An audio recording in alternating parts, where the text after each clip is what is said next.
Et je cède maintenant la parole à Mme la députée de Taillon. À vous la parole. Merci beaucoup, M. le Président. Beaucoup a été dit sur ce dossier.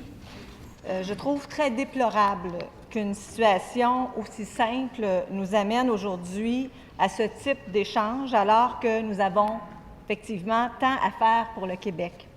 Mais j'y vois quand même une très belle occasion de faire avancer notre compréhension mutuelle de l'éthique et de ce que nous avons à faire comme députés en considérant notre code d'éthique et de déontologie.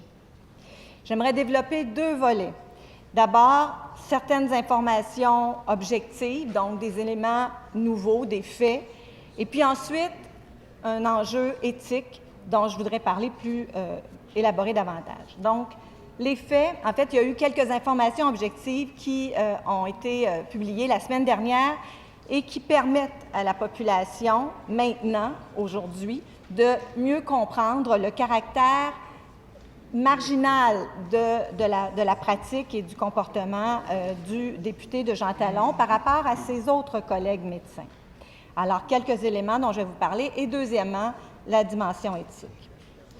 Alors, d'abord, corriger une fausse perception, celle que le député de Jean Talon a été sous enquête ou a demandé une enquête de la RAMQ. En fait, tous les professionnels de la santé sont exposés à ce que la RAMQ vérifie si nous sommes conformes ou non aux ententes. Et c'est dans ce processus standard de la RAMQ de vérifier la conformité des actes posés par les professionnels de la santé que le dossier du député de Jean Talon est ressorti et de toute façon, il aurait eu à remettre les sommes pour lesquelles les surplus avaient été perçus pour les patients qui n'ont pas été en mesure de suivre pendant le 12 mois obligatoire.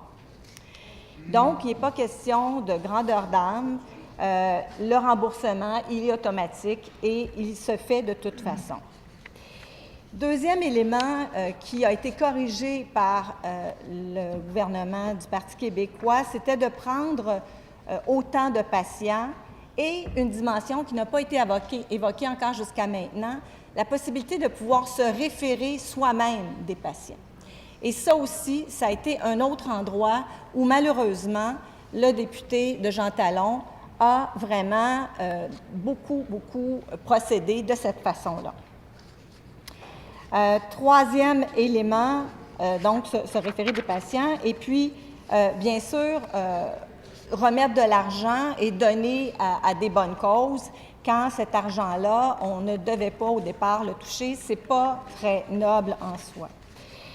Le Huffington Post Québec, en vertu de la loi d'accès à l'information, nous a aussi amené certaines statistiques troublantes la semaine dernière. Donc, la moyenne des primes, mon collègue de Verchères en a parlé tantôt, mais la moyenne des primes par médecin, c'était 13 000 bien loin de 215 000 touchés par le député de Jean Talon.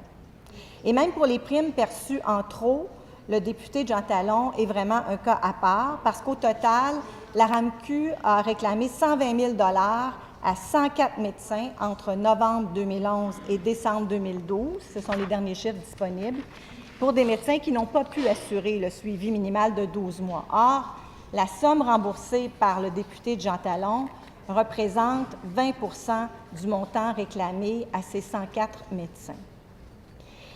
Et là, j'arrive dans le deuxième volet, qui est le volet de l'éthique.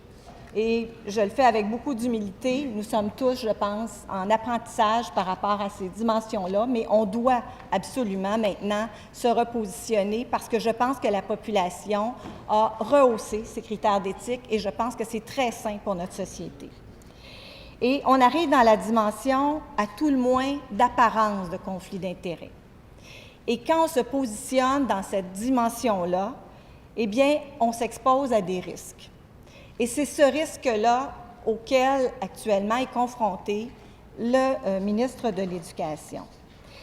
Et l'impression, c'est toujours une question d'impression. L'attitude et les actes du député de Jean Talon ont donné l'impression qu'il s'était servi de sa connaissance précise des clauses de l'entente entre la FMOQ et le ministère et qu'il semblait en avoir tiré des avantages personnels. Et on est toujours juste dans la perception d'une apparence de conflit d'intérêts.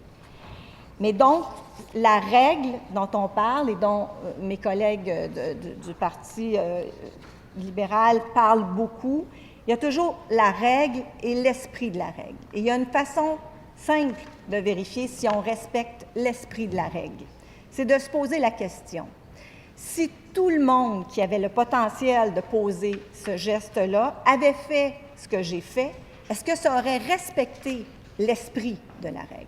Et de toute évidence, si l'ensemble des médecins, ils ne l'ont pas fait, mais s'ils avaient fait ça, ça ne respectait pas l'objectif ultime de cette règle, qui était d'améliorer la prise en charge, le suivi qui manque si durement à nos citoyens du Québec actuellement.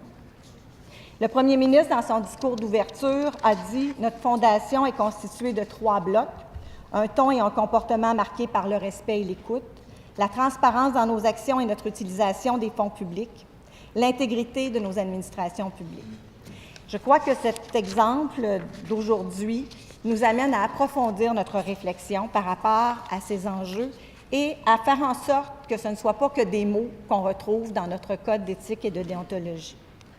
Notre responsabilité comme députés dépasse notre propre réputation, notre propre opinion de ce qu'on fait, qui est bien ou qui n'est pas bien. Tous ensemble, nous sommes garants de la bonne réputation de la grande institution, avec un « I » majuscule, qu'est l'Assemblée nationale. Et la probité de l'institution, ça devient la référence pour les citoyens du Québec. On a un devoir d'exemplarité. J'ai participé à plusieurs missions dans des pays d'après-guerre et dans des pays en développement, et très souvent, les élus étaient blâmés pour leur manque d'intégrité. Qu'est-ce que ça avait comme conséquence? Ça justifiait tous et chacun, des citoyens les plus démunis aux plus fortunés, à commettre des écarts et à se servir trop souvent au détriment des autres. Et ça, c'est la valeur de notre équité sociale qu'on doit défendre. Donc, ce genre de situation-là, ce que ça fait, c'est que ça encourage le cynisme de la population envers tous les politiciens. S'il y a une chose avec laquelle je ne suis pas d'accord avec le député de Jean Talon, c'est quand il a dit qu'il était médecin plus que député. Et nous sommes des professionnels, nous avons tous des professions, mais personne n'est venu nous chercher. Lorsque nous avons présenté notre candidature, nous avons sollicité la confiance des citoyens en décidant de nous présenter. Les citoyens nous font l'honneur et nous donnent leur confiance de nous élire et nous devons faire preuve d'une conduite irréprochable. En cas de faille, il faut s'empresser de corriger. C'est ce que la population reproche au député de Jean Talon. Il n'a pas saisi la main tendue pour réparer une éventuelle ou potentielle bévue si vraiment ces actions étaient faites de bonne foi. Il ne lui reste aucune circonstance atténuante, en particulier après les chiffres présentés la semaine dernière. Le comportement du député de Jean Talon nous oblige à considérer qu'il y a eu un recours démesuré à cet incitatif pour améliorer l'accès. La population est désespérée. Au Québec, les gens dorment dans des sacs de couchage devant une clinique médicale. Est-ce que nous sommes capables de prendre la mesure de ce désespoir, Monsieur le député et collègues du gouvernement libéral? Nous sommes au Québec en 2014 et les citoyens sont obligés de faire cela. Dans la presse hier. Quand le premier ministre a malheureusement, par des premiers commentaires, semblé banaliser le dossier, il a contribué aussi à susciter cette indignation de la population.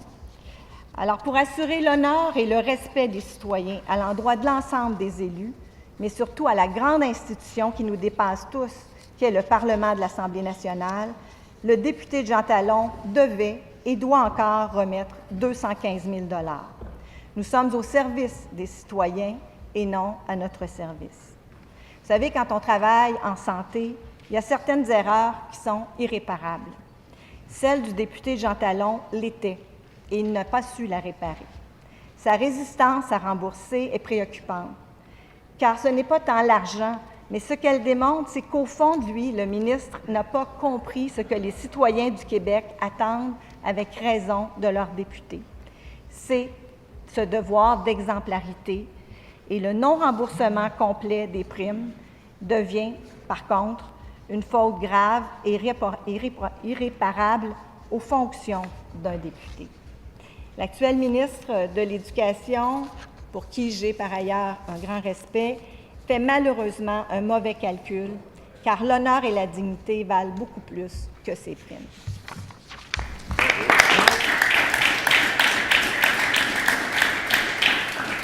Alors, merci, Madame la députée de Taillon.